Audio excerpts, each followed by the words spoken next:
Indo British advanced pain clinic నొప్పి మాయం surgery దూరం ఫర్ అపాయింట్మెంట్స్ 9155515563.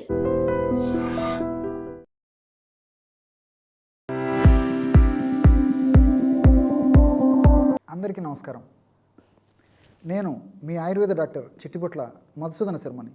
మనం ఈ వీడియోలో ఉల్లిపాయ ఔషధ గుణాలు అనేటువంటి చక్కటి ఆసక్తిదాయకమైనటువంటి అంశాన్ని గురించి తెలుసుకోబోతున్నాం. ఉల్లిపాయ దీన్నే కొన్ని ప్రాంతాల్లో నీరుల్లిగడ్డలు అనేటువంటి పేరుతోనూ, కొన్ని ప్రాంతాల్లో ఎర్రగడ్డలు అనేటువంటి పేరుతోనూ, కొన్ని ప్రాంతాలలో పెద్ద ఉల్లిగడ్డలు అనేటువంటి పేరుతోనూ ఈ విధంగా వివిధ ప్రాంతాల్లో వివిధ రకాల పేర్లతో పిలుస్తూ ఉంటారు. ప్యాజ్ అనేటువంటి పేరుతో కూడా పిలుస్తూ ఉంటారు అనమాట. అట్లే ఇంగ్లీష్లో ఆధునికంగా ఆనియన్ అనేటువంటి పేరుతో పిలుస్తుంటారు. ఈ నీరుల్లిపాయలు మనకు సంవత్సరం అంతా కూడా మార్కెట్లో దొరుకుతాయి. ప్రతి ఇంట్లో సంవత్సరం అంతా ఇంచుమించు ప్రతిరోజు వాడదగినటువంటి ఆహార పదార్థం ఈ యొక్క ఉల్లిగడ్డ లేదా ఉల్లిపాయ లేదా నీరుల్లిపాయ. ఈ యొక్క ఉల్లిపాయను గురించి మనం ఆలోచించినట్లయితే అనేక రకాలైనటువంటి చారిత్రకమైనటువంటి విషయాలు మనకు బోధపడతాయి.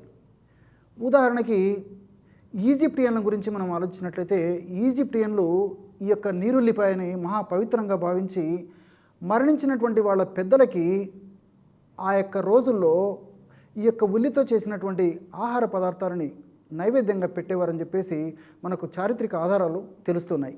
అట్లే 1665వ సంవత్సరంలో లండన్లో ప్లేగు వ్యాధి విపరీతంగా విజృంభించింది. అనేక మంది మృత్యువాత పడేటువంటి, వేలాది మంది లక్షలాది మంది మృత్యువాత పడేటువంటి పరిస్థితి ఏర్పడిందనమాట ఈ యొక్క ప్లేగు వ్యాధితో. అప్పుడు ఈ ఉల్లిపాయలు అమ్మేటువంటి దుకాణదారులకి ఈ యొక్క ప్లేగు వ్యాధి సోకలేదట. అంటే కేవలము ఉల్లిపాయల యొక్క వాసన ప్రభావం చేతనే ప్రేగులను ఈ యొక్క వ్యాధిని ప్లేగు వ్యాధిని కలుగజేసేటువంటి ఆ క్రిములను సమర్థవంతంగా ఎదుర్కొన్నట్లు మనకు ఈ యొక్క చారిత్రక ఆధారాలు బట్టి కూడా తెలుస్తుంది. అదేవిధంగా రిచార్డ్ చక్రవర్తి, ఇంగ్లాండ్లో రిచార్డ్ చక్రవర్తి, ఆయన దీని శక్తిని గ్రహించి శక్తివంతమైనటువంటి ఈ యొక్క ఔషధంగా ఇది గ్రహించి ఆ చక్రవర్తి, ఇంగ్లాండ్ చక్రవర్తి రిచార్డు ఉల్లిపాయను దండలాగా చేసేసుకొని మెడలో ధరించేవాడని చెప్పేసి కూడా మనకు చారిత్రక ఆధారాలను బట్టి తెలుస్తుందన్నమాట. ఈ విధంగా చారిత్రకంగా కూడా మనం మొదటి నుంచి గమనించినట్లయితే ఒక భారతదేశంలోనే కాకుండా ప్రపంచవ్యాప్తంగా కూడా దీనికి ఉన్నటువంటి ప్రాధాన్యత మనకి అర్థమవుతుంది. ఇందులో అనేక రకాలైన రసాయన పదార్థాలు కూడా ఉన్నాయి. ఈ క్యూరిసిటిను, అదేవిధంగా డైసల్ఫైడు, ట్రైసల్ఫైడు, సల్ఫరు, పెపెన్ను, ఇలాంటి అనేక రకాలైన రసాయన పదార్థాలు ఉన్నాయి. అట్లే ఈ యొక్క ఉల్లి క్రిమినాశకారిగా చాలా అద్భుతంగా పనిచేస్తుంది. అదేవిధంగా క్యాన్సర్ నివారణగా, అంటే క్యాన్సర్ రాకుండా ఉండేందుకు, వచ్చిన తర్వాత త్వరగా తగ్గేందుకు కూడా ఈ యొక్క ఉల్లిపాయలు ఉన్నటువంటి వివిధ రకాలైన రసాయన పదార్థాలు ఉపయోగపడతాయి. వీటితో పాటు హెచ్ పైలోరీ అనేటువంటి క్రిమిని సమర్థవంతంగా నిర్మూలించగలిగినట్లు పరిశోధనలు కూడా తెలియజేస్తున్నాయి. చాలామంది గ్యాస్ట్రిక్ ట్రబుల్ సమస్యతో బాధపడుతుంటారు. ఈ సమస్యతో బాధపడుతున్నప్పుడు వైద్యుల వద్దకు వెళ్ళినప్పుడు వాళ్ళు వివిధ రకాలైనటువంటి పరీక్షల్లో భాగంగా పరీక్షలు చేసేసి హెచ్ పైలోరీ అనేటువంటి సూక్ష్మక్రిమి, జీర్ణ వ్యవస్థలో ఉన్నటువంటి సూక్ష్మక్రిమి వల్ల ఈ యొక్క సమస్య వస్తుందని చెప్పేసి చెప్తుంటారు అనమాట. ఈ యొక్క సమస్య వల్ల ప్రేగుల్లో అల్సర్స్, అంటే పుళ్ళు తయారయ్యేటువంటి పరిస్థితి కూడా ఏర్పడుతూ ఉంటుంది. గ్యాస్ట్రిక్ అల్సర్స్ అనేటువంటి పేరుతో కూడా పిలుస్తుంటారు అనమాట. ఈ హెచ్ పైలోరీ అనేటువంటి క్రిమిని సమర్థవంతంగా నిర్మూలించేటువంటి శక్తి ఈ ఉల్లిపాయలో ఉన్నట్లు పరిశోధనల ద్వారా కూడా తెలిసిందనమాట. ఇలా వివిధ రకాలైనటువంటి ఈ యొక్క వ్యాధుల్లో కూడా, అంటే వివిధ రకాలైనటువంటి అనారోగ్య పరిస్థితుల్లో కూడా ఉల్లి సమర్థవంతంగా ప్రభావవంతంగా పనిచేసేట్టు మనకి బోధపడుతూ ఉంది. వైద్యపరంగా అంటే మనకై మనం తయారు చేసుకోగా అనేక రకాలైనటువంటి ఔషధాలు వివిధ రకాలైనటువంటి మనం ఎదుర్కొనేటువంటి వ్యాధుల్లో ఉపయోగపడతాయి. ఉదాహరణకి బరువు పెరిగేందుకు చాలా సింపుల్ చిట్కా బరువు తగ్గేందుకు చాలా సింపుల్ చిట్కా ఈ ఉల్లిపాయతో ఉందన్నమాట. మరి చాలామంది ఆహారం బాగానే తీసుకుంటుంటారు, సమర్థవంతమైనటువంటి ఒక పోషకభరితమైనటువంటి ఆహారం తీసుకుంటుంటారు, అన్ని రకాలుగా నియమాలు పాటించినప్పటికీ వెయిట్ పెరగకపోయేటువంటి పరిస్థితి ఏర్పడుతుంటే, కొంతమందికి వివిధ రకాలైనటువంటి అనారోగ్య రీత్యా వెయిట్ పెరిగేటువంటి పరిస్థితి ఏర్పడదు. అంటే ఆ వయస్సుకి ఆ ఎత్తుకి తగినంత బరువు లేకుండా ఉండేసి చాలా ఇబ్బంది పడేటువంటి పరిస్థితి కూడా ఉంటుందన్నమాట. మరి ఇలాంటి వాళ్ళు కేవలము ఉల్లిపాయ ముక్కలు, బెల్లము ఈ రెండూ కలిపి తీసుకోవడం వల్ల వివిధ రకాలైన రసాయన మార్పులు దేహంలో జరిగి ఫ్యాటు, అదేవిధంగా కండరాలు పెరిగేందుకు ఈ యొక్క ఔషధాలు ఉపయోగపడతాయి. ఉదాహరణకి ఒక 20 నుంచి 25 గ్రాములు లేదా మ్యాక్సిమం 30 గ్రాములు నీరుల్లిపాయ ముక్కలు తీసుకొని అందులో 1 నుంచి 2 టీ స్పూన్లు బెల్లం కలిపేసేసి ఆ యొక్క పదార్థాన్ని రోజు సేవిస్తుండాలన్నమాట. ఈ విధంగా క్రమం తప్పకుండా సేవించడం వల్ల బరువు పెరిగేందుకు ఈ యొక్క నీరుల్లిపాయ బెల్లము కలిపి తయారు చేసుకున్నటువంటి ఔషధం ఉపయోగపడుతుంది.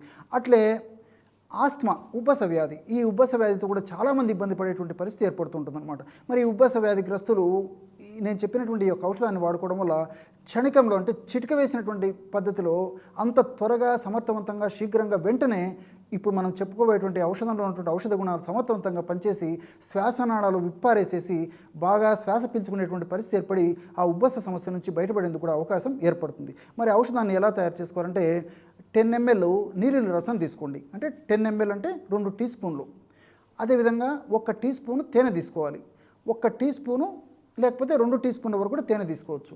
1 టీ స్పూను అల్లపు రసం. కాబట్టి 2 టీ స్పూన్లు నీరుల్లి రసము, 1 లేదా 2 టీ స్పూన్లు తేనె, 1 టీ స్పూను అల్లపు రసం. ఈ 3 పదార్థాలు కలిపేసేసి ఒక్క ప్రమాణంగా తీసుకోవాలి. అంటే 1 డోసుగా తీసుకోవాలి. ఈ విధంగా సమస్య తీవ్రంగా ఉంటే రోజు 3 సార్లు తీసుకోవచ్చు.